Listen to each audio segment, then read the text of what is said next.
শোন, তোর কাছে ৩ টা অপশন থাকবে। ৩ টা প্লেয়ার নাম বলবো। ওইখান থেকে তুই একজনকে স্টার্ট করাইতে পারবি, একজনকে বেঞ্চ করতে পারবি, আরেকজনকে সেল করতে পারবি। ঠিক আছে? আচ্ছা ৩ জন প্লেয়ার হচ্ছে মোহাম্মদ সালাহ, রাফিনহা আর ভিনিসিয়াস জুনিয়র। আচ্ছা, এটা কি বেস্ট অন দিস সিজন নাকি পুরো অল ক্যারিয়ার? না, দিচ্ছি।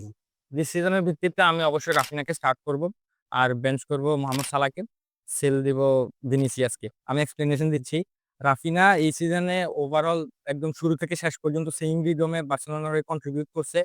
সালাহও সেটা করছে, কিন্তু সিজনের শুরুতে তার বেশি, এবং আমার মনে হয় তার 70-80% গোল আসছে হচ্ছে আপনার ফেব্রুয়ারির আগে, কিন্তু শেষের দিকে শেষ একটু রিদম হারাই ফেলছে এবং খুব ভালোভাবে কন্ট্রিবিউট করতে পারেন। আমরা যদি পিএসজি ম্যাচটাই ধরি, একদম আহ, যেটা বলেন নুনো মেন্ডিস তাকে কুক করে ফেলছে হ্যাঁ, হ্যাঁ। পুরা। এই জন্য আমি হচ্ছে তাকে বেঞ্চ করব, কিন্তু সে সিজনের শুরুতে যেভাবে খেলছিল ওইভাবে যদি সে সিজনের শেষ পর্যন্ত খেলতো, আমার মনে হয় লিভারপুল অ্যাটলিস্ট ফাইনাল খেলতো চ্যাম্পিয়ন্স লিগে, এবং ব্যালন ডি'রটাও আমরা হয়তো তার হাতে দেখতে পারতাম। আর ভিনিসিয়াস গত সিজনে যেভাবে খেলছে, সে এই সিজনে ওই আর এটা তার তার উপর যে একটা এক্সপেকটেশন ছিল, এটা পূরণ করতে পুরোপুরি ব্যর্থ হয়েছে, এটা একদম ওপেন সিক্রেট।